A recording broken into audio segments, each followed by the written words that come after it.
आता सुरू होत आहे देशातील सगळ्यात मोठा खटला आपकी अदालत रजत शर्मान सोबत.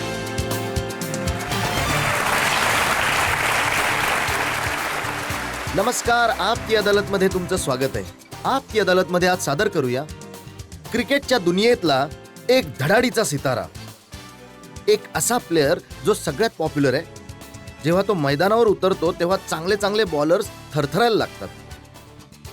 एक असा खेळाडू ज्यांनी असं स्थान बनवलं, जेव्हा ते मैदानामध्ये उतरतात तर लोक त्यांच्याकडून फक्त षटकारांची डिमांड करतात, सिक्सर्सची डिमांड करतात.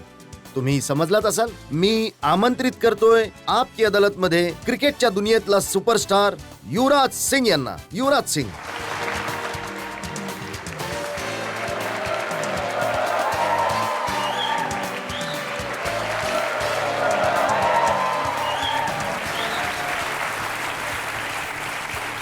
आणि युवराज सिंग यांच्या खास खटल्यासाठी आपण जज म्हणून बोलवलंय एका अशा क्रिकेटर्सना, ते सुद्धा यासाठी पॉप्युलर झाले ज्यांनी षटकार मारून मॅच जिंकवली. मी आमंत्रित करतोय क्रिकेटर चेतन शर्मा यांना.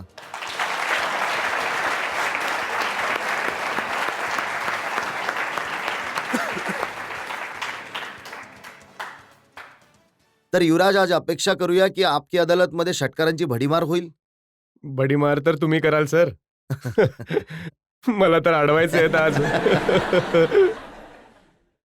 तर याआधी की आरोपांची मालिका सुरू करू, आजचे जज चेतन शर्मा यांची परवानगी घेऊया आजचा खटला सुरू करण्यासाठी. अदालतची कारवाई सुरू करण्यात यावी. तर खटला सुरू होत आहे. आपकी अदालत मध्ये पहिला आरोप युवराज सिंग यांच्यावर. आपकी अदालत मध्ये क्रिकेटर युवराज सिंग यांच्यावर आरोप आहे की आयुष्याबद्दलचा यांचा दृष्टिकोन नॉन सिरियस आहे. युवराज, बोलायला तर मलाही चांगलं वाटत नाहीये, पण ही गोष्ट खरी आहे की शिकण्याच्या बाबतीत तुम्ही अगदीच नालायक होतात, झिरो होतात. हो बरोबर. जसं KG वगैरे मध्ये ठीक होतं, त्यावेळेस अभ्यास पण जास्त काही नसायचा. पण 7वी 8वी पर्यंत पुढे खूप अभ्यासामध्ये फोकस खराब झाला होता आणि गेमच्या दिशेने लक्ष जायला सुरुवात झाली होती. तर अगदीच पूर्ण नालायक होतो. आणि गेम पेक्षा जास्त तुमचं लक्ष सिनेमांवर असायचं. तुम्ही ऍक्टर बनायचा प्रयत्न करत होता. हो, माझ्या वडिलांनी खूप पंजाबी सिनेमांमध्ये ॲक्टिंग केली आहे, तर मी त्यांना इमिटेट करण्याचा प्रयत्न करत होतो. आणि जेवढे पण नवीन स्टार्स होते त्यावेळेस अमिताभ बच्चनचे सिनेमे खूप बघायला जात असायचे. तर त्यासाठी प्रयत्न करत होतो, पण काही काम झालं नाही. कदाचित लोकांनी कधी पाहिलंच नसेल की तुम्ही पंजाबी फिल्म्समध्ये कशी ऍक्टिंग केली होती. हं. त्याचा एक नजराणा मी आपकी अदालत मध्ये जनतेला दाखवू इच्छितो. त्यात नको, युवराजने नाही दाखवलं तर चांगलं आहे. पण जर पब्लिक डिमांड आहे तर मग बघून घेऊया आम्ही काय हो. केलंय ते. युवराज सिंग जेव्हा पंजाबी फिल्म मध्ये ऍक्टिंग करत होते तर कशी यांनी ऍक्टिंग केली होती? खूप जुनी क्लिपिंग आहे. चांगलं काम केलं यांनी, एका मुलाला वाचवतायत.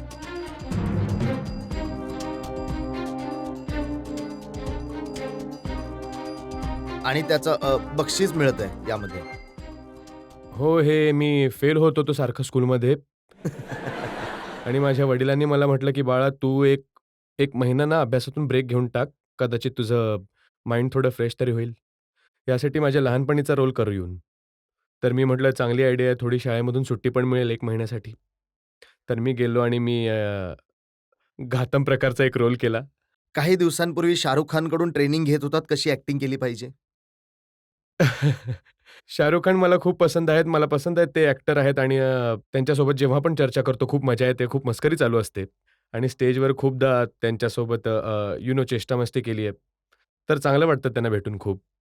आणि ते तुम्हाला शिकवत होते देवदासचा एक डायलॉग, हो. की कसं कौन कमबख्त बर्दाश्त करने के लिए पीता है. हो, ते त्यांना माहीत होतं, की मी खूप 1-2 पंजाबी फिल्म केली आहेत.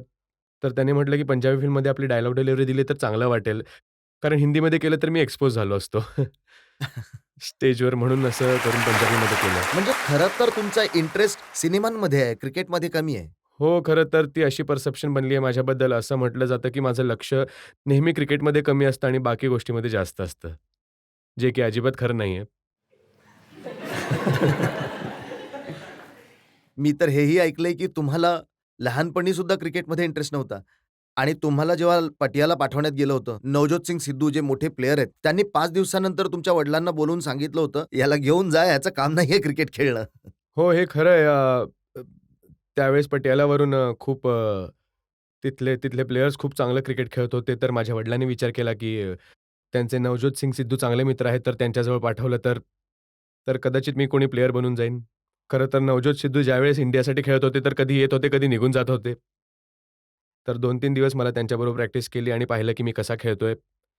त्यांनी मग 1 आठवड्यानंतर माझ्या वडिलांना फोन केला आणि बोलवलं घरी, आपल्या भावाच्या घरी. तर ते तिथे बसले होते. तर त्यांनी म्हटलं, की "योग पाजी, मला नाही वाटत तुमचा मुलगा क्रिकेट खेळू शकतो. यामध्ये ती ती गोष्ट नाहीये. ते म्हणतात ना, ती टॅलेंट नाहीये. टॅलेंट नाहीये किंवा हुनर नाहीये." तर माझ्या वडिलांनी मला लक्षात आहे, काही 15-20 सेकंदासाठी अगदी शांत झाले होते. त्यांना समजलं नाही, की काय बोलावं? तर 20 सेकंदानंतर त्यांनी मला म्हटलं, की "बाळा, सामान उचल आणि मी बघतो, की तू प्लेयर कसा नाही बनत." आणि त्यानंतर मेहनतीचं काम सुरू झालं. त्यानंतर पुढचे 4-5 वर्ष त्यांच्या देखरेखीत राहिलो मी. माझं जे क्रिकेटचं शेड्यूल असायचं ते सकाळी उठायचं, पळायला जायचं. त्यानंतर कॉलेजच्या ग्राउंडमध्ये माझे वडील कोच होते डी-ए-व्ही कॉलेज ऑफ चंदीगडमध्ये. तर सकाळी कॉलेजला जायचं, दुपारी येऊन मला सल्ले देत होते. संध्याकाळी एक आणखी स्टेडियम होतं चंदीगडमध्ये, तिथे प्रॅक्टिस होत होती. त्याच्यानंतर संध्याकाळी जिम आणि माझ्या वडिलांनी रात्री घराच्या आत गार्डन होतं. तर माझी आई खूप प्रेमाने ते गार्डन सांभाळून ठेवत होती. तर पूर्ण गार्डनच उकरून टाकलं आणि तिकडे टाईल्स लावून घेतल्या आणि 17 यार्डची पिच बनवली, नेट वगैरे लावलं आणि फ्लड लाईट्सच्या आत मला रात्री ते टेनिस बॉलसोबत, ओल्या टेनिस बॉलसोबत प्रॅक्टिस करून घ्यायचे. तर सिद्धूंना कधी जाणीव झाली या गोष्टीची, की ज्याला त्यांनी नालायक ठरवलं होतं, तो कसा काय प्लेयर बनला? अ, हो, त्याच्यानंतर 4-5 वर्षांमध्ये क्रिकेट चांगलं खेळायला सुरुवात केली. इंडिया अंडर 19 साठी सिलेक्ट झालो आणि फॉर्च्युनेटली अनफॉर्च्युनेटली कॅम्प पुन्हा पटियालामध्ये लागला आणि सिद्धू परत बघायला आले आणि एकदमच हैराण झाले ते मला बॅटिंग करताना बघून आणि त्यांनी मला आठवतंय वडिलांना फोन केला आणि म्हटलं, की "माझ्याकडून चूक झाली. तुमच्या मुलांमध्ये तर खूप टॅलेंट आहे." आम्ही तुमच्या ॲक्टिंगची क्लिपिंग पाहिली. तुमचा क्रिकेट देखील आम्ही पाहिला, जेव्हा तुम्ही 6 षटकार लावले होते. तो एक असा फोटो आहे, जो प्रत्येक मनुष्याच्या आठवणीत छापला गेलाय. सिरियसली तो षटकार मारण्याचा निर्णय केला होता, की तिथेही तुम्ही विचार केला, की आज जरा काही ॲक्टिंग करून दाखवूया मैदानावर? जर अशी ॲक्टिंग असती तर प्रत्येक मॅचमध्ये केली असती ॲक्टिंग मी. पण त्यावेळेस आमच्यासाठी जिंकणं ती मॅच खूप गरजेचं होतं आणि मागच्या 2 मॅचेसमध्ये माझा परफॉर्मन्स चांगला नव्हता एवढा आणि शेवटच्या 2 ओव्हर शिल्लक होत्या आणि नुसतं जाऊन प्रत्येक बॉल मारायचा कारण 15-20 बॉल शिल्लक होते आणि मला आठवतंय की त्या दिवशी एक एक एक बॅट्समनची नेहमी अशी फिलिंग असते किंवा कोणत्याही व्यक्तीची फिलिंग अशी असते जेव्हा तुम्हाला बॅटच्या वर बॉल चांगला लागत असेल, तर त्यावेळेस जेव्हा मी प्रॅक्टिस करत होतो मला चांगली फिलिंग येत होती, पण माझा मोठा परफॉर्मन्स येत नव्हता. तर त्या टुर्नामेंटच्या वेळेस मला एक खूप चांगला फील येत होता, की जेव्हा लागला तर खूप चांगला लागेल. तर त्या दिवशी तर परमेश्वराची खूप कृपा हे झाली. जे 6 षटकार तुम्ही मारले होते, त्याच्या आधी मी पाहिलं होतं, की फ्लिंटॉफशी तुमची काही बाचाबाची झाली होती. हो, खूप प्रेमाच्या जिव्हाळ्याच्या गोष्टी झाल्या होत्या. त्याआधी नेहमीच मला फॅन किंवा लोक विचारत असतात, की तुम्ही त्यांना काय बोललात? ते तुम्हाला काय बोलले? ही गोष्ट स्पष्ट आहे, की मी इथे नाही बोलू शकत, पण खूप प्रेमाच्या गोष्टी झाल्या होत्या. म्हणजे तुम्ही म्हणताय, की अशा शिव्या दिल्या होत्या, की जनतेच्या समोर सांगू नाही शकत. आधी शिव्या खाल्ल्या, मग थोडं चांगल्या प्रकारे सांगितलं आणि त्यानंतर तो एक बिल्डअप बनला गेला, की असं बनलं गेलं, की त्याने मला काहीतरी म्हटलं, मी परत त्यांना काहीतरी बोललो, मी अग्रेसिव्ह झालो. मला राग आला. ॲक्चुअली राग तर खूपच आला होता. एक रिव्हेंजसारखी फिलिंग आली होती. असं की मला काहीतरी बोललं तर मी काहीतरी केलं पाहिजे. ते नॅचरली आता 6 षटकार मारले गेले तर खूप तुम्ही हिशोब बरोबर केला त्यांच्याशी. हिशोब बरोबर लागला अगदीच. महेंद्रसिंग धोनींचं आम्ही स्टेटमेंट पाहिलं होतं, जेव्हा T20 वर्ल्ड कपमध्ये आपण हारलो होतो. त्यांनी म्हटलं होतं, की जास्त करून प्लेयर्सचा परफॉर्मन्स यासाठी खराब होता, कारण रात्री पार्ट्यांमध्ये जात असतात आणि जेव्हा पार्ट्यांची चर्चा येते, तुमचं नाव सगळ्यात वरती असतं त्या लिस्टमध्ये. हो.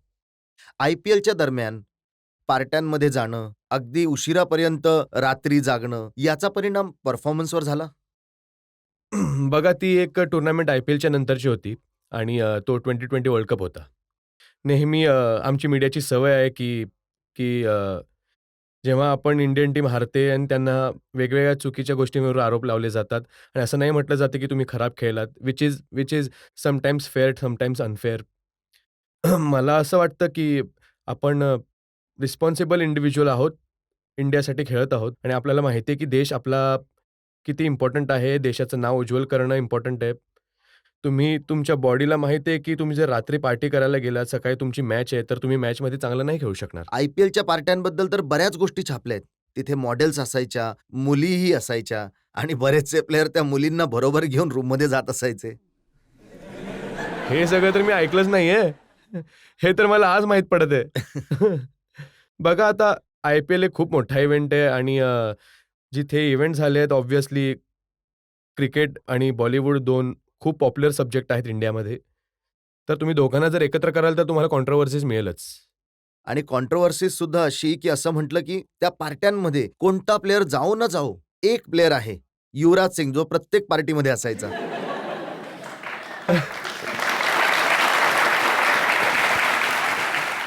बघा आता चेन्नईची मुंबईची मॅच मुंबईमध्ये होते तर मी त्या पार्टीमध्ये जाऊ शकत नाही. कारण मी तर पंजाबमधून खेळतोय. तर मला वाटतं हे ॲलिगेशन्स खूप खूप खराब आहेत. नेहमीच हे चुकीच्या पद्धतीने यूज केले जातात. तेव्हा तुम्ही चांगले खेळत असता तर प्रत्येक गोष्ट तुमच्या फेवरमध्ये असते. जेव्हा तुम्ही खराब खेळत असता तर तुम्हाला रिलेट केलं जातं मुलींसोबत किंवा पार्टीमध्ये किंवा तुमच्या फिटनेस बरोबर नाहीये तर आय थिंक दॅट्स अनफेअर. म्हणूनच तुम्ही चांगल्या प्रकारे जनतेला सांगूनच टाका की खरं काय आहे. नाही खरं मी मी डिनाय नाही करत आहे की मी बाहेर जातो. पण 10 वर्षाच्या करिअरमध्ये मी आजपर्यंत कधी मॅचच्या आधी बाहेर नाही गेलो. आणि मी एक असा प्लेयर नाही आहे ज्याला पार्टी करणं पसंत आहे. खूप प्लेयर आहेत ज्यांना बाहेर जाणं पसंत आहे. पण बघा एक इमेज बनली जाते कोणाकोणाची. इम्रान खान ज्यावेळेस पाकिस्तानचे कॅप्टन होते आणि खूप धुव्वाधार प्लेयर होते, बॉलर होते, बॅट्समन होते आणि खूप गुड लुकिंग होते तुमच्यासारखेच. Thank you. तर त्यांच्या टी-शर्टवर लिहिलेलं असायचं, big boys play at night. तर असं वाटतंय की तो टी-शर्ट आता तुमच्या हातामध्ये आला पाहिजे.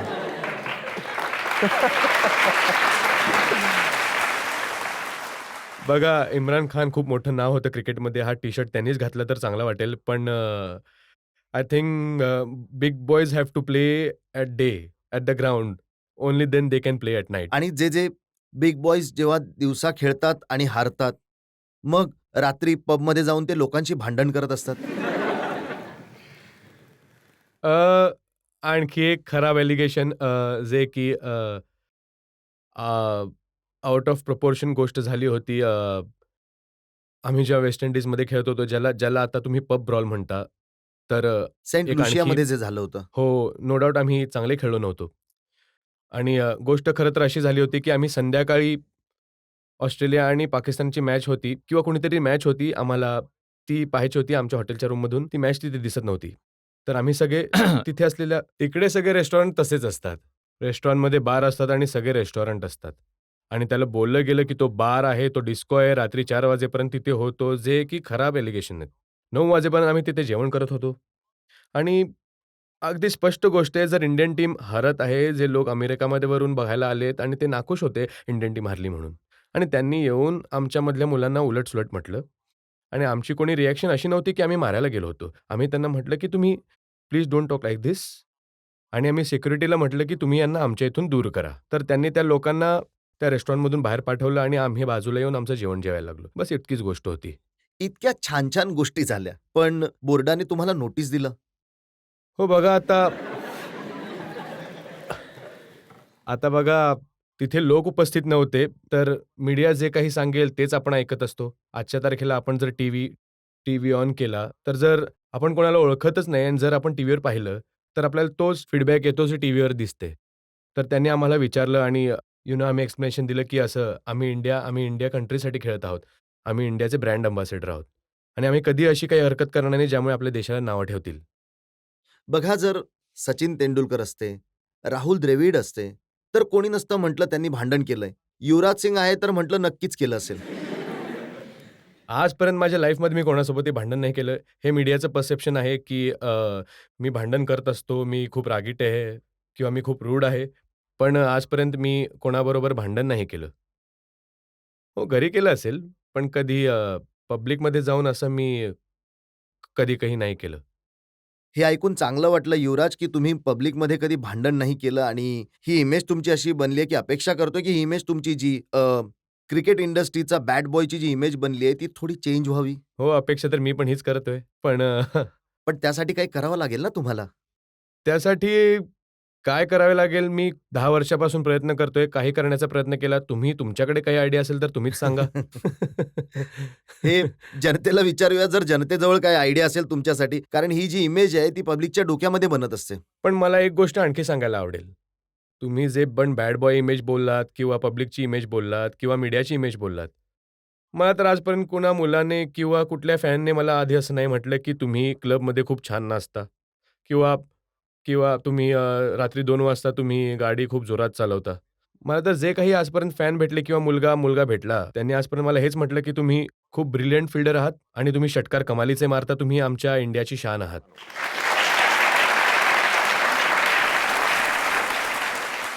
तुमची इच्छा आहे ना, ही जी बॅड बॉयची इमेज आहे, ही सुधारली जावी? त्याचा एकच पर्याय आहे.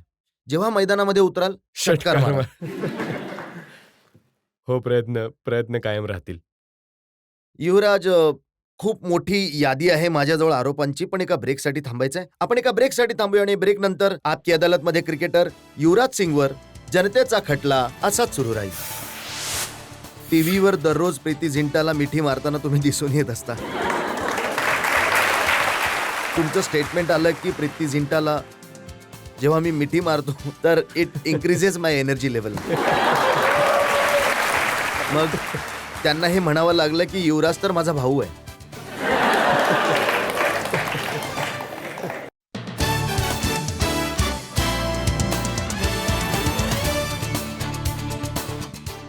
Welcome back.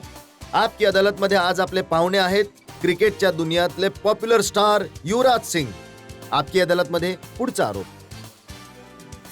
आपकी अदालतमध्ये क्रिकेटर युवराज सिंग यांच्यावर आरोप आहे की हे क्रिकेटच्या जगातले प्ले बॉय बनले आहेत. आता युवराज, मला तर हे बोलतानाही चांगलं वाटत नाही. पण शाहरुख खानने जेव्हा IPLचे अवॉर्ड्स दिले जात होते, तर त्यावेळेस असं म्हटलं होतं की मुली युवराजसाठी खूप वेड्या आहेत आणि ते यासाठी की यांची इमेज कॅसेनोवाची आहे. बघा, शाहरुख खान एक ॲक्टर आहेत आणि ॲक्टरना पैसे दिले जातात बोलण्यासाठी.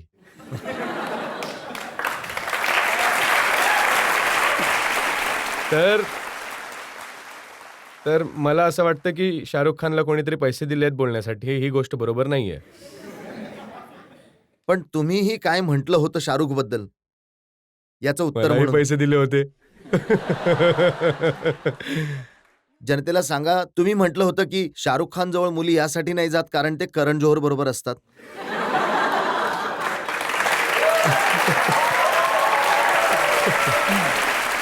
बघा, आता माझ्यावर इतकं मोठं ॲलिगेशन लागलंय, तर मला पण काही मोठं ॲलिगेशन लावावं लागेल ना? तर अगदी स्पष्ट आहे, मी बोलून टाकलं. नाही, मग हे बोलण्यासाठी तुम्हाला सुद्धा पैसे दिले गेले होते. नाही, थोडे पैसे पण दिले होते, थोडं मी स्वतःहून बोललो. पण काय कारण आहे की दर काही दिवसांनी तुमचं नाव एका नवीन मुलीबरोबर जोडलं जातं? मीडियाला पैसे दिले जातात. बघा, पुन्हा तीच गोष्ट मी सांगेन, की मी एक मुलगा आहे, ठीक आहे? सगळ्यांना माहिती आहे की एक मुलगा आहे.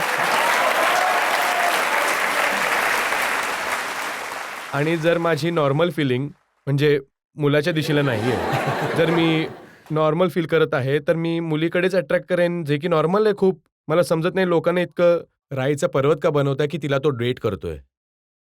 ही कॉलेजची मुलं आहेत. कोणाची गर्लफ्रेंड असेल, कोणी कॉलेजला जात असेल त्याची गर्लफ्रेंड असेल किंवा शाळेत जात असेल त्याची गर्लफ्रेंड असेल. हे लोक बाहेर जातात. तर मी पण यांच्यासारखा एक नॉर्मल मुलगा आहे. फक्त एवढंच आहे, की मी देशासाठी खेळतो तर लोक मला ओळखतायत, तर ते माझ्याबद्दल जर मी कोणासोबतही बाहेर जात असेल, तर माझ्याबद्दल ते पेपरमध्ये येतं. नाही, ही गोष्ट तर खूप चांगली आहे की तुम्ही कोणत्या मुलाला डेट नाही करत आहे. हो, अपेक्षा हीच करताय, की कधी आयुष्यात करणारही नाही. पण खूप मोठी यादी आहे आणि खास करून जे फिल्म स्टार्स आहेत त्यांच्याच बरोबर तुमचं नाव का जोडलं जातं? कारण नॉर्मल मुलीचं नाव कोणालाच माहीत नाही, तर त्यांना त्या गोष्टीमुळे मसाला नाही मिळत, तर ते सिनेमावाल्यांचे नाव जोडतात. अच्छा, तुम्ही म्हणताय की फिल्म स्टार्सच्या व्यतिरिक्त दुसऱ्या मुली सुद्धा आहेत. नाही, मी असं नाही म्हणत आहे. मी तुम्हाला हे सांगतोय, की त्याचं रिझन काय आहे.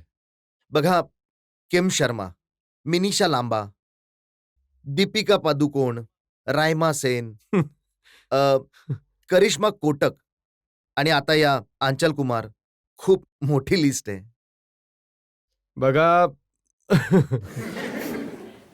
मला हेच सांगायचं आहे, की आम्ही लोक देशासाठी खेळतोय आणि ॲट द मोमेंट बॉलिवूड आणि फिल्म इंडस्ट्रीचे लोक सगळ्या क्रिकेटर्सना ओळखतात. सगळे क्रिकेटर्स फिल्म स्टार्सला ओळखतात आणि प्रॉब्लेम हा होतो, की जर तुम्ही कोणाला भेटता, तर दुसऱ्या दिवशी तुमची स्टोरी येते. तर मी हे डिनाय नाही करत, की लोकांना मी ओळखत नाही. मी सगळ्यांना ओळखतो. पण आय थिंक खूप गोष्टी आउट ऑफ प्रपोर्शन्स होतात आणि तुमची ती एक मुलाखत म्हणजे तुमची एक ती स्टोरी होऊन जाते आणि मला वाटतं, की हे खोटं आहे, खरं आहे ते अ, बातमी विकण्याची पद्धत आहे किंवा मी हे नाही तुम्ही म्हणत, म्हणताय की की तुमची एक भेट टीव्हीवर दररोज प्रीती झिंटाला मिठी मारताना दिसून येतात.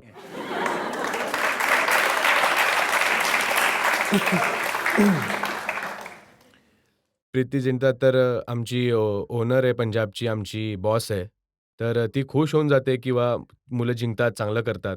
तर मागच्या 2 वर्षापासून मी कॅप्टन होतो. तर जेव्हा आम्ही चांगलं खेळायचो, तर त्यांचं येऊन ते एक ॲप्रिशिएशन होतं, की मुलं चांगली खेळली आणि तुमचं त्यांनी. स्टेटमेंट आलं की प्रीती झिंटाला जेव्हा मी मिठी मारतो तर it increases my energy level.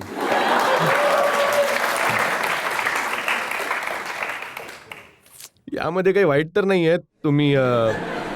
तुम्ही एक स्त्री जर तुम्हाला चांगल्या प्रकारे येऊन भेटत असेल आणि तुम्ही त्यांना भेटलात, तर एक आनंदाचा मोमेंट असतो आणि तो तुम्हाला एनर्जाइज करतो. यात चुकीचं काही नाहीये.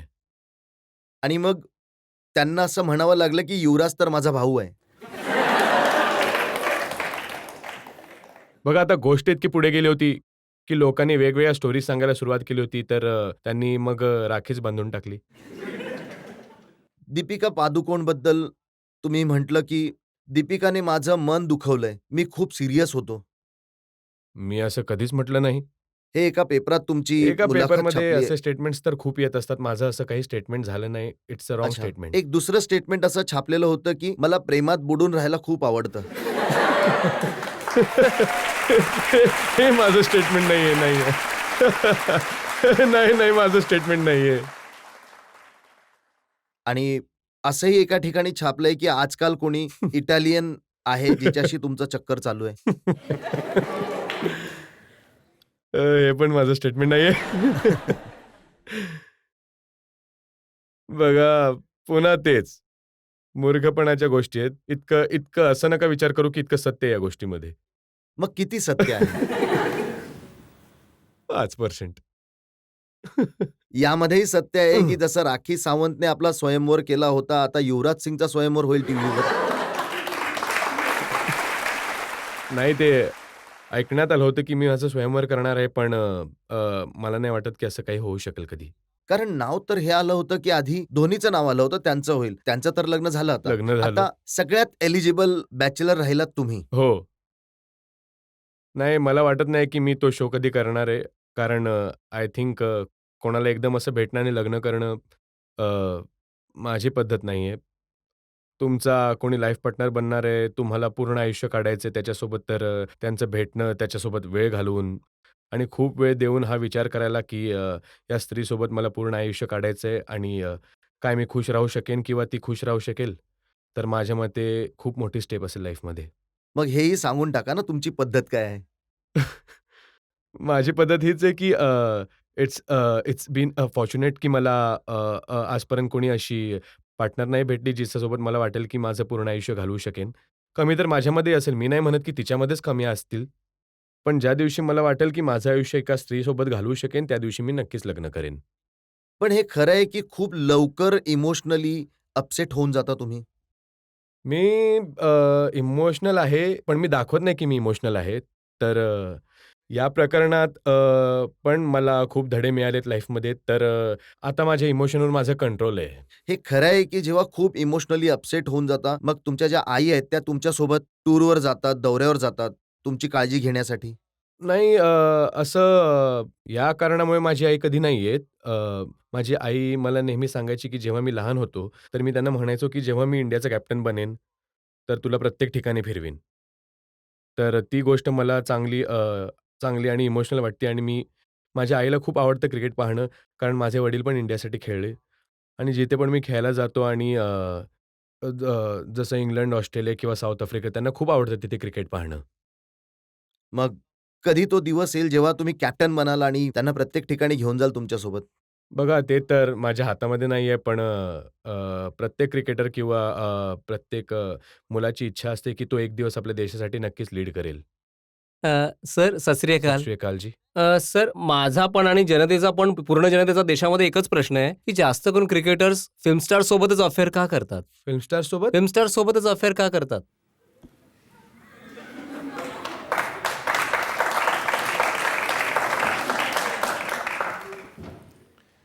फिल्म स्टार सोबत अफेअर यासाठी करतात कारण मला नाही माहीत.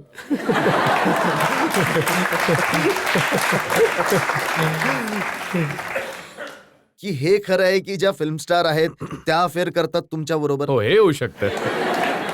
हे मी मान्य करू शकतो. नाही, असं नाहीये, की आम्हाला त्यांच्याच बरोबर अफेअर करायचं असतं, की बॉलिवूड क्रिकेट IPL नंतर इतकं जुडलं गेलंय, की तुम्ही प्रत्येक प्रत्येक मॅच नंतर लोकांना भेटायलाच जाल.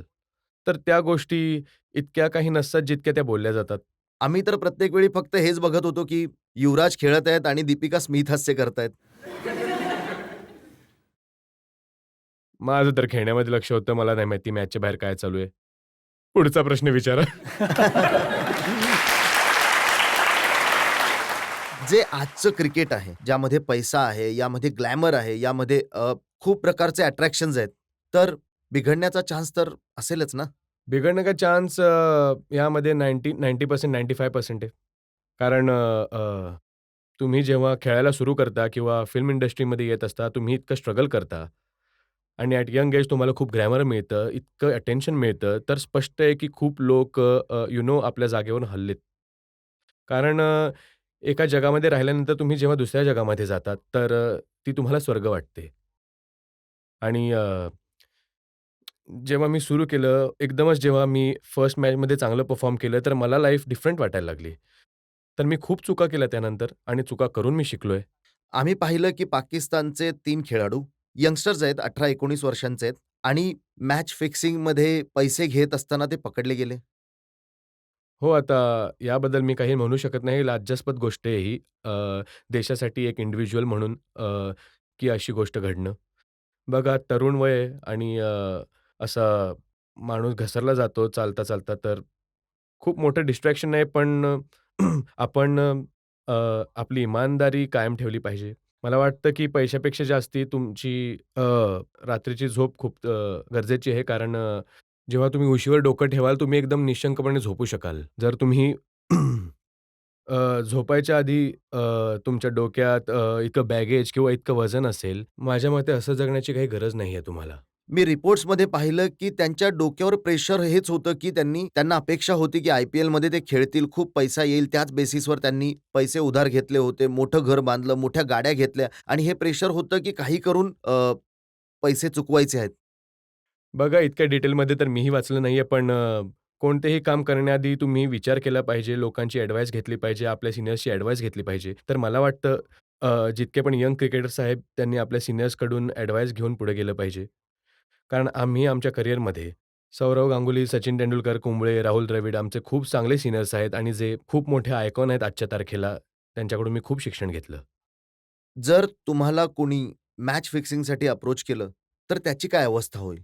मला तर कोणी मॅच फिक्सिंगसाठी अप्रोच करूच शकणार नाही. कारण माझी जी बॉडी लँग्वेज आहे आणि माझं जे बोलणं किंवा चालणं आहे, इतकं स्ट्राँग आहे आपल्या देशाच्या प्रती, की कोणी माझ्यावर येऊन असा हात नाही ठेवू शकणार माझ्यावर. कारण माझा देश प्लेइंग फॉर इंडिया, इंडियासाठी खेळणं माझ्यासाठी खूप गर्वाची गोष्ट आहे. छोट्या वयापासून मी खूप मेहनत केली आहे आणि इथपर्यंत पोहोचलोय आणि मला कधी नाही आवडणार की मी या देशातल्या लोकांमध्ये कधी डाग म्हणून लागू. आणखी एका ब्रेकसाठी थांबूया आणि ब्रेक नंतर चर्चा करूया त्या मनाबद्दल ज्यावर तुम्ही जखमा झेलल्या आहेत. ब्रेक नंतर आपकी अदालत मध्ये युवराज सिंगवर जनतेचा खटला असंच सुरू राहील. सचिन तेंडुलकर खूप मस्तीखोर आहेत. ते असं दाखवून देत नाहीत, पण आतून ते खूप जास्त मस्तीखोर आहेत. आमच्याही पेक्षा जास्त मस्तीखोर आहेत. सगळ्यात जास्त मस्तीखोर तेच आहेत टीममध्ये.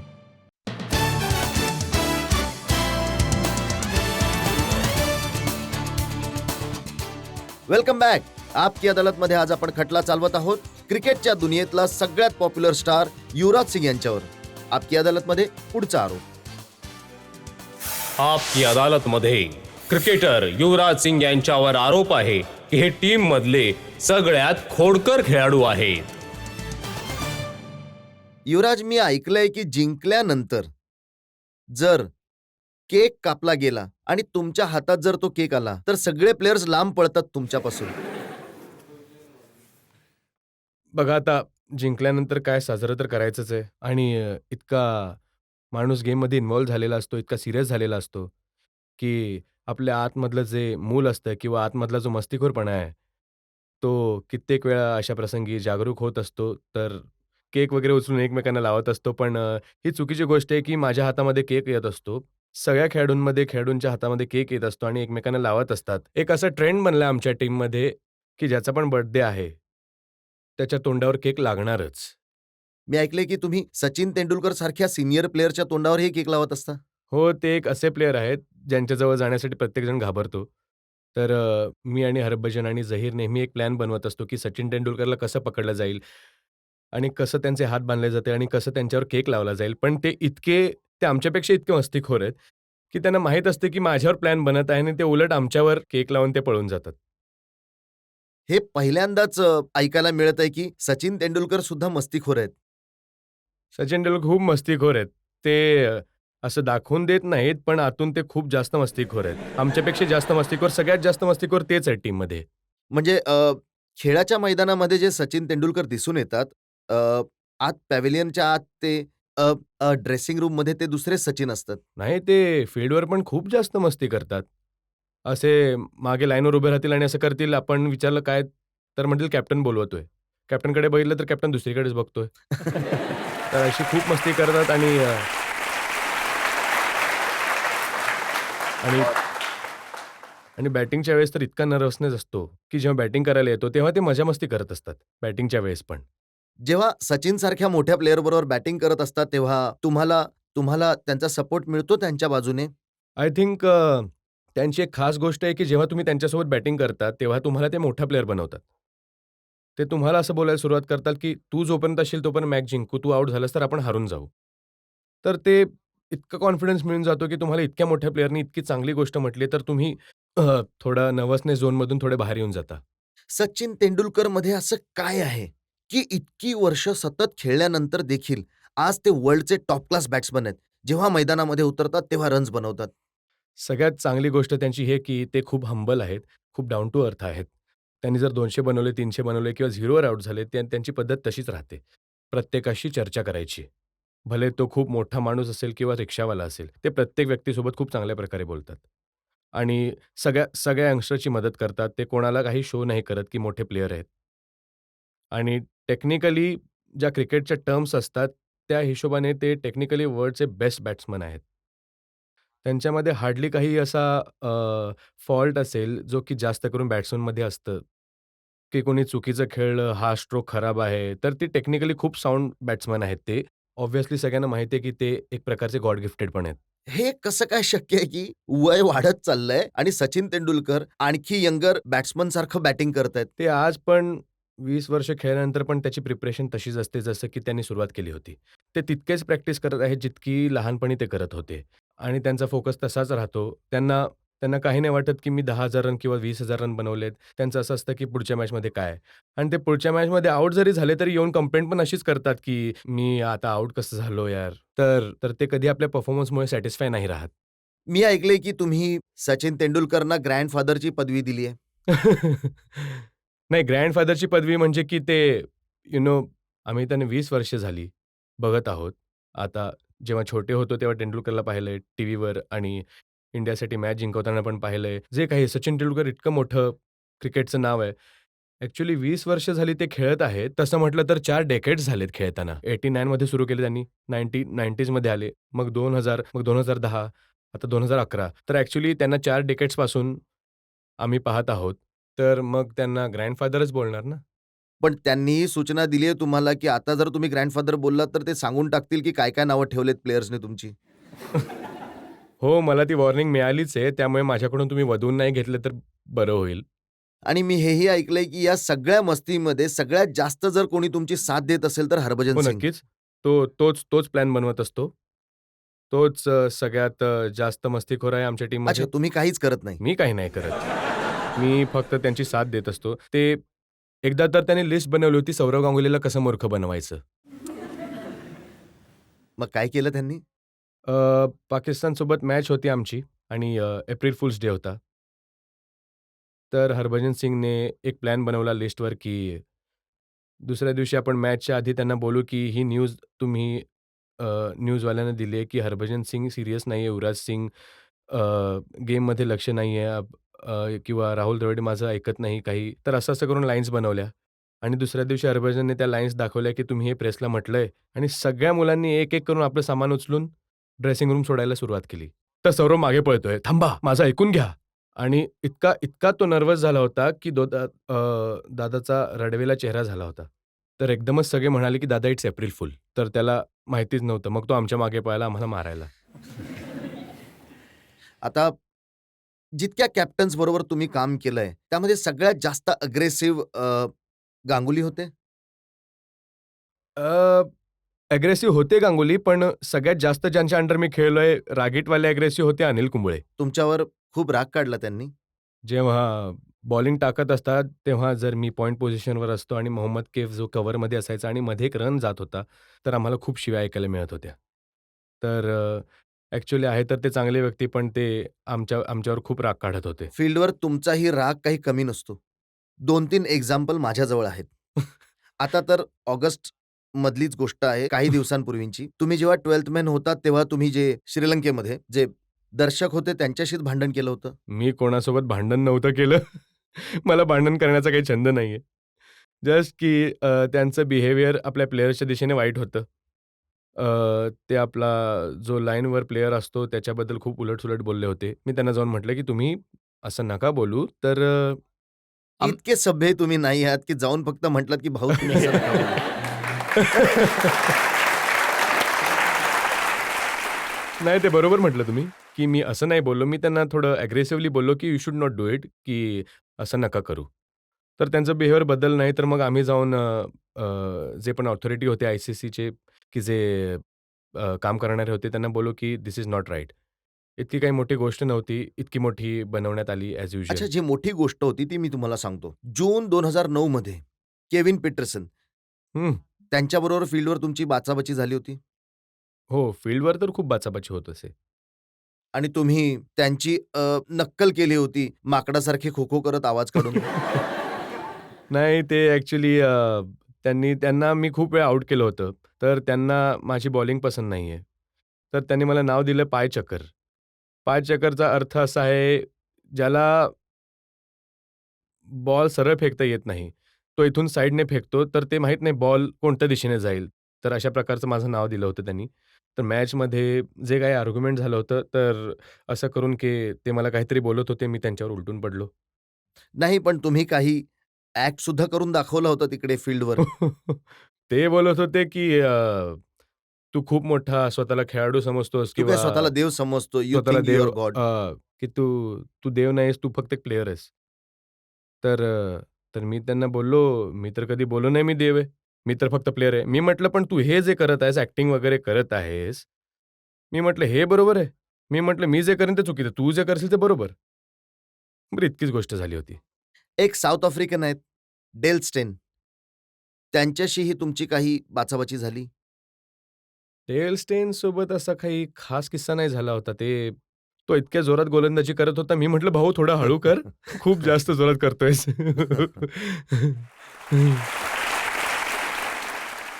तुम्ही इतक्या प्रेमाने बोलता फील्डवर जसं आता इथे सांगत आहात. मी त्याला कोपऱ्यात जाऊन बोललो, की "थोडं हळू टाक, इतक्या जोरात नको टाकूस तू." आणि पाकिस्तानचे उमर गुल.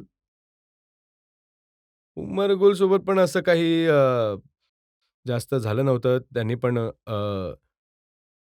मला आठवतंय बघा इंडिया-पाकिस्तानची जेव्हा मॅच होते, तर इट्स एक प्रकारची वेगळी प्रकारची मॅच होत असायची. कारण दोघांपैकी प्रत्येक टीमला जिंकायचं असतं आणि कधी कोणतंही कॉम्प्रोमाईज होत नव्हतं कोणत्याही गोष्टीवर. तर आतमध्ये इतकं ॲग्रेशन असतं, की आपण जे काही आपल्या पास्टमध्ये झालंय, तर आम्ही त्या संदर्भात हाच विचार करतो, की आपण इंडिया-पाकिस्तानची मॅच नाही समजत आणि पाकिस्तान पण असाच विचार करतो, की इंडियाकडून नाही हारायचं आणि इंडिया असाच विचार करते, की त्यांच्याकडून नाही हारायचं.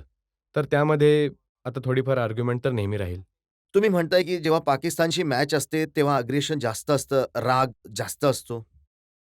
नाही, एक प्रकारचं डिफरंट थोडं वेगळ्या प्रकारचं विचार येत असतात की पाकिस्तानसोबत मॅच नाही हारायची. कारण की जे पण कंट्रीजचे टाय आहेत, जसं काही कारण आपण पाकिस्तानकडून हारलो तर पब्लिक खूप मारेल. ते पण आहे. पाकिस्तानकडून हरलो तर मार खाऊ. त्यांचं असतं की इंडियाकडून हरले तर आपली जनता आपल्याला मारेल. तर एक प्रकारचा जोश असतो पाकिस्तानसोबत खेळण्याचा. यावेळेस जे प्लेयर आहेत, त्यामध्ये मी ऐकलंय की तुमचं धोनी साहेबांशी खूप जमतं. कॅप्टन साहेबांबरोबर. माझं सगळ्या प्लेयरसोबत जमतं. पण या गोष्टीमुळे तुम्ही नाराज आहात की तुम्हाला धोनीच्या लग्नामध्ये नाचण्याची संधी नाही मिळाली? हो, त्याने आता आम्हाला लग्नामध्ये नाही बोलवलं. हा प्रश्न तुम्हाला त्यालाच करावा लागेल, पण नाही बोलवलं त्यांनी. आम्हाला ती संधी नाही मिळाली कदाचित नाचण्याची. मग तुम्ही सगळ्यांनी विचारलं नाही त्यांना की आम्हाला का नाही बोलवलं? त्याला जेव्हा पण विचारत होतो, तो पळून जात होता. म्हणतो की माझी प्रेस कॉन्फरन्स आहे किंवा मला नेटवर जायचं आहे किंवा मला काही खाण्यासाठी जायचं आहे. तर ती गोल-गोल फिरवत होता गोष्ट. अजून पकडू त्याला. सोबतच आम्ही विचार केला 11 लोकं पकडू त्याला. किंवा मग तुमचं जेव्हा लग्न होईल तेव्हा धोनीला नाही मी बोलवणार? तर नाहीच बोलवणार त्याला. त्याने मला 1 आठवडा आधी म्हटलं पण होतं, की "तू लवकर लग्न करून टाक." मी म्हटलं, "मी तर करेन." म्हणतो, "नाही, की तू लवकर लग्न कर, मला नाचायचं तुझ्या लग्नात." मी म्हटलं, "तुला बोलवणार कोण आहे?" तर मी तर त्याला सांगून टाकलं, की मी नाही बोलवणार त्याला. पण हेही ऐकलंय की जी साक्षी आहे त्यांची पत्नी आहे तिच्याशी तुमचं खूप जमतं.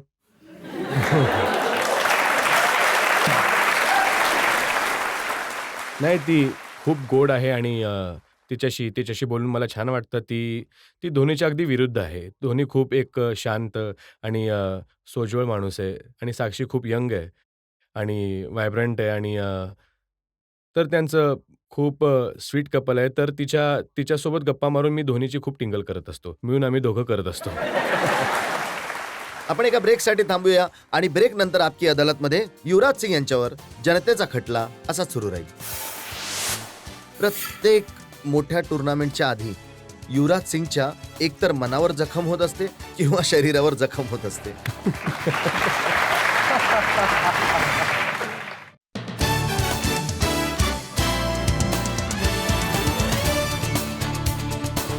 आपकी अदालतमध्ये आज आपण जनतेच्या मार्फत प्रश्न विचारत आहोत, खटला चालवत आहोत, आरोप लावत आहोत क्रिकेटर युवराज सिंग यांच्यावर. आपकी अदालतमध्ये पुढचा आरोप.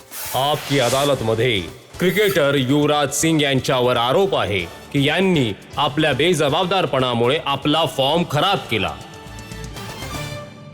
युवराज, तुम्ही ते प्लेयर आहात जेव्हा मैदानामध्ये उतरत होतात तर समोरची टीम थरथरायला लागायची. T20च्या वर्ल्ड कपमध्ये 2 वर्ल्ड कपमध्ये तुमचा धाक कायम राहिला.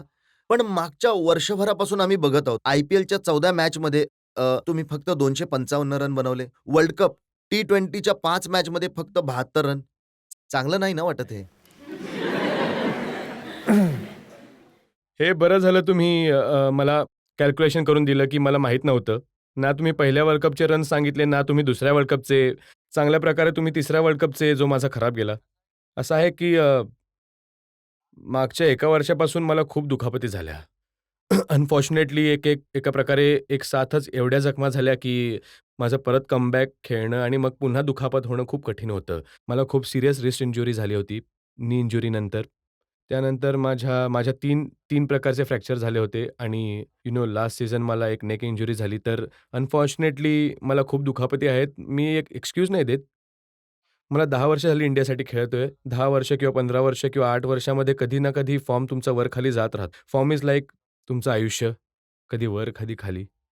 तर माझ्याकडून मेहनतीमध्ये कधी काही कमी नाही राहिली. पण आय एम शुअर की आता फॉर्म जर खराब आहे, तर फॉर्म खूप लवकरच चांगला होईल. गॅरी क्रिस्टेनने म्हटलं की जेव्हा वर्ल्ड कप खेळायला गेलेला तेव्हा 3 प्लेयर असे होते जे फिट नव्हते. तुमचंही नाव होतं त्यामध्ये. जर तुम्ही म्हणत आहात की तुम्ही फिट नव्हतात, दुखापत झालेली होती, मग खेळायला का गेला होतात? नाही, मी असं नाही म्हटलं की मी फिट नव्हतो आणि मी खेळायला गेलो होतो. मी म्हणत होतो की त्याच्या आधी दुखापत झाली होती. आणि दुखापत त्याच्या आधी आय-पी-एल झाली होती. आय-पी-एल खेळलो मी. त्यानंतर 2020 वर्ल्ड कप खेळायला गेलो मी. आणि मला हे नाही वाटत आमच्या कोचने कधी कोणाला टार्गेट केलंय. ते असे व्यक्ती नाहीच आहेत की कोणाला टार्गेट करतील. जर रेकॉर्ड पाहिला, तर ही विचित्र गोष्ट आहे की प्रत्येक मोठ्या टुर्नामेंटच्या आधी युवराज सिंगच्या एकतर मनावर जखम होत असते किंवा शरीरावर जखम होत असते.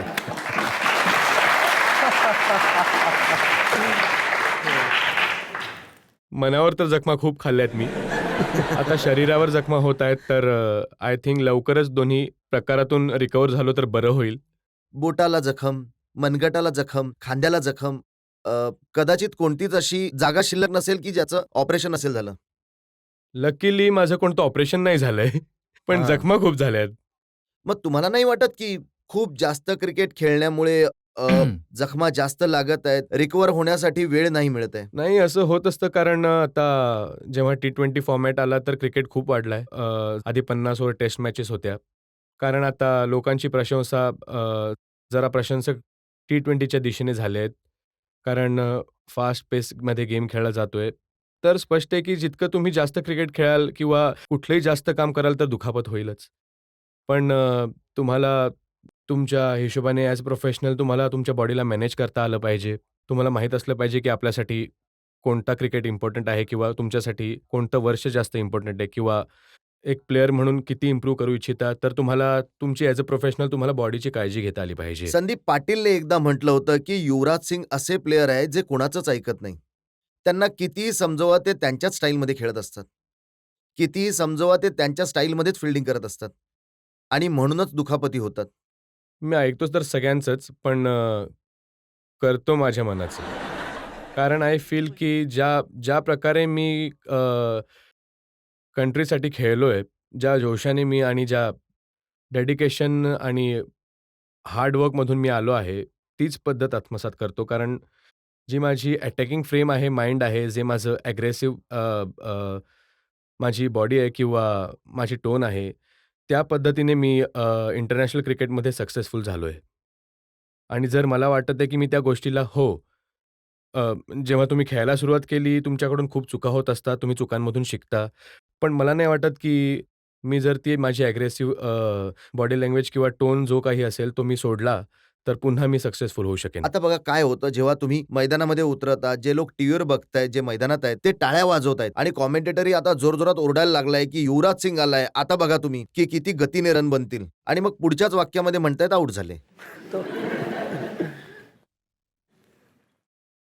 हो, असं वाटतं की मीच एक असा बॅट्समन आहे जो आउट झालाय आत्तापर्यंत.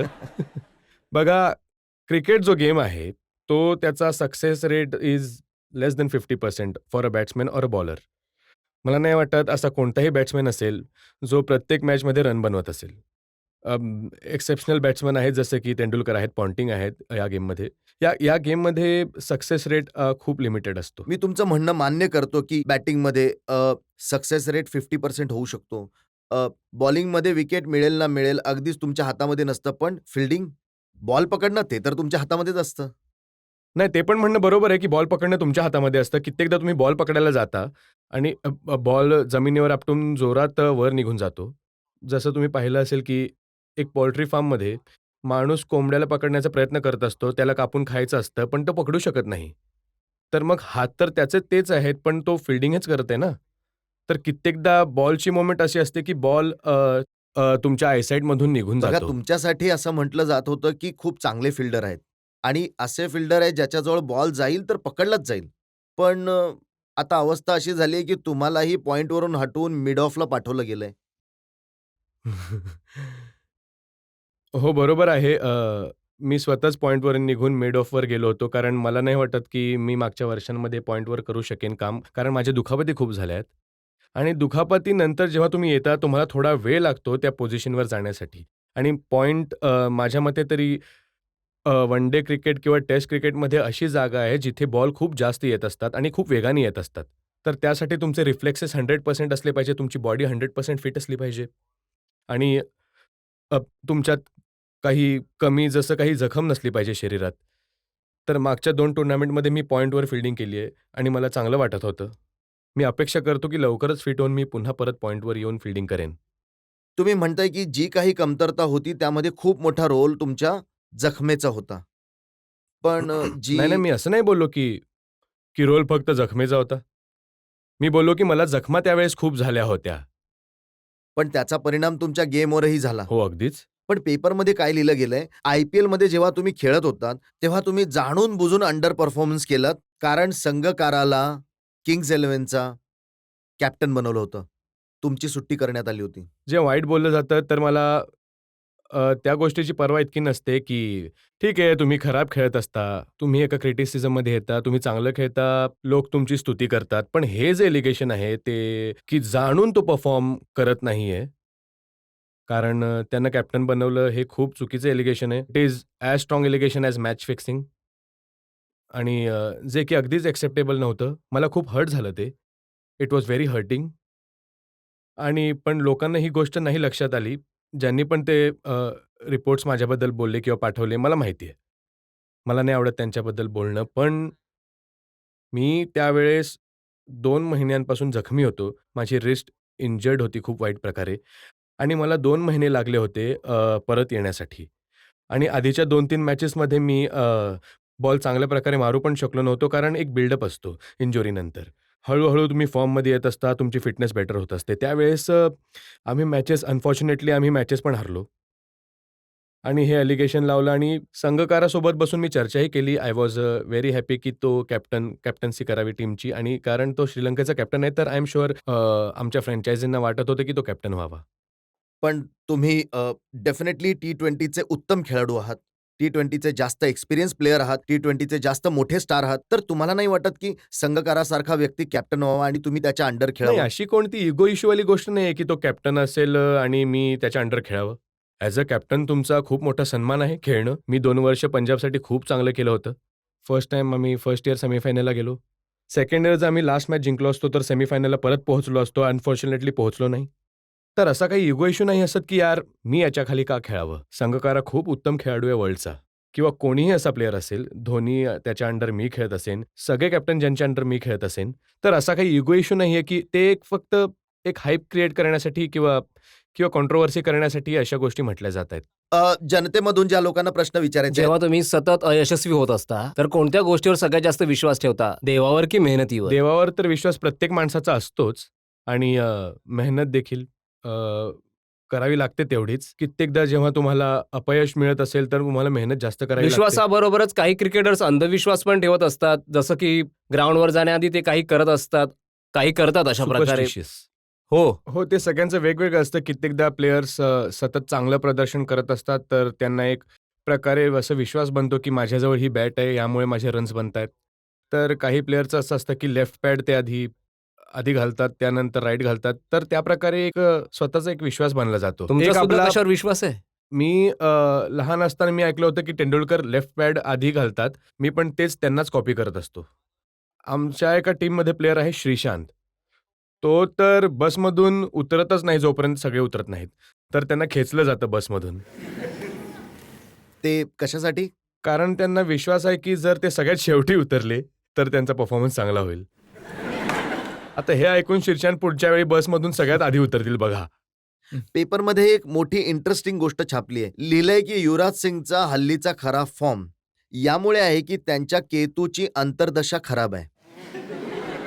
आणि त्या ज्योतिषांच्या अनुसार डिसेंबर 2010 नंतर युवराज सिंग या अवस्थेतून वर येतील. तर म्हणजे आणखी 4 महिने वेट करावं लागेल. तर मग आम्ही अपेक्षा करू की जेव्हा 2011 मध्ये जो वर्ल्ड कप होईल, तर त्यामध्ये युवराज सिंग वर्ल्ड कप जिंकून आणतील इंडियन टीमसाठी. राहू, केतू जे काही आहे मी या गोष्टीवर विश्वास नाही ठेवत. मी विश्वास ठेवतो आपल्या कंट्रीला रिप्रेझेंट करण्यामध्ये, मेहनत करण्यामध्ये, डेडिकेशन, हार्डवर्कने खेळण्यामध्ये. हां, आता काही लोक या गोष्टींना मानतायत, पण मी नाही इतकं मानत. मग काय करणार इम्प्रूव्ह करण्यासाठी? इम्प्रूव्ह करण्यासाठी मागच्या 10 वर्षापासून जे करत आहे, मेहनत करतोय आणि आमचे गोल्स काय आहेत वर्ल्ड कपपर्यंत पोहोचण्यासाठी. आमची जी नेक्स्ट सीरीज आहे त्यावर कॉन्सन्ट्रेट करणं, ऑस्ट्रेलिया, न्यूझीलंड, साऊथ आफ्रिका आणि जितके पण चांगल्या शेपमध्ये बॉडी स्ट्राँग राहील आणि मेंटली इतका फोकस राहील, जितके डिस्ट्रॅक्शन्स जे तुम्ही सांगत आहात, या सगळ्यांपासून लांब राहीन, पेपर कमी वाचेन, टीव्ही कमी बघेन आणि आपल्या क्रिकेटवर फक्त लक्ष देईन. आणि तुमच्या बॉडीवर तुमचं वजन खूप वाढलं होतं. आम्ही पाहिलं की जेव्हा मैदानामध्ये उतरतात तेव्हा थोडं पोट दिसून येत होतं.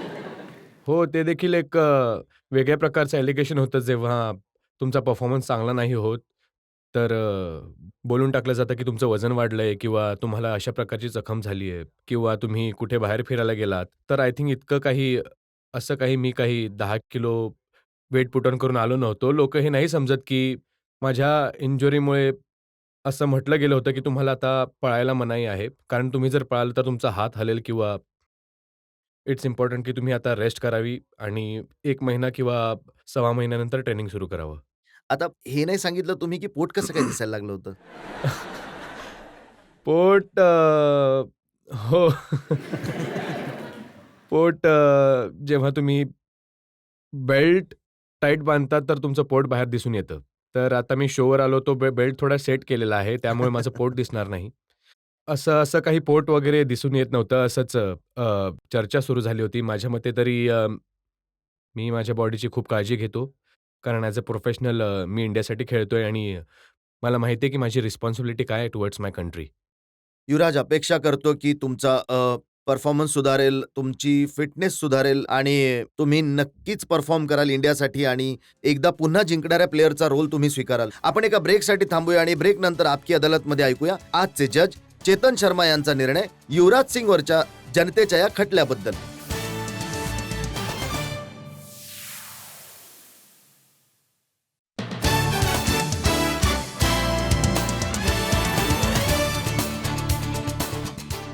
Welcome back. आपकी अदालतमध्ये आज पिंजऱ्यामध्ये उपस्थित आहेत क्रिकेट स्टार युवराज सिंग.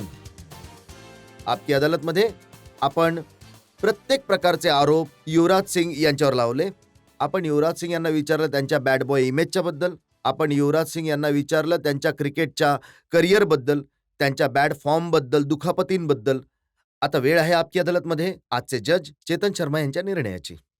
तुम्ही इतके इम्पॉर्टंट प्लेअर आहात या देशासाठी की युवराज सिंग जर आतमध्ये बॅटिंगसाठी जात आहे तर गोलंदाजांना रात्री झोप येत नाही. जर या जमान्यामध्ये मी खेळत असतो तर मला देखील झोप आली नसती. मी तुम्हाला सगळ्या आरोपातून मुक्त करतोय कारण देशाला तुमची गरज आहे. पण एक क्रिकेटर, एक जजच्या नात्याने तुम्हाला विनंती करेन आणि एक जबाबदारी तुम्हाला देईन.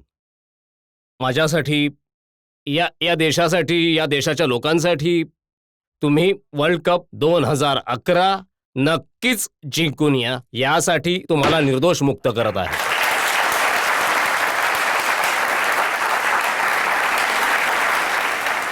युवराज, आमच्या शुभेच्छा तुमच्याबरोबर आहेत. जनतेच्या शुभेच्छा तुमच्याबरोबर आहेत. आम्ही अपेक्षा करतोय की युवराज सिंग चांगला परफॉर्म करतील बॅटिंगमध्ये, बॉलिंगमध्ये, फिल्डिंगमध्ये आणि 2011चा जो वर्ल्ड कप आहे त्यामध्ये युवराज सिंग हिंदुस्थानचे स्टार प्लेअर बनून येतील. हिंदुस्थानची टीम जिंकूनच परत येईल आणि जनता पुन्हा एकदा त्यांचा खूप सन्मान करेल. याच शुभेच्छांबरोबर आजचा शो इथेच संपवत आहोत. पुढच्या आठवड्यात आपली पुन्हा भेट होईल एका नवीन व्यक्तिमत्वाबरोबर. तोपर्यंत नमस्कार.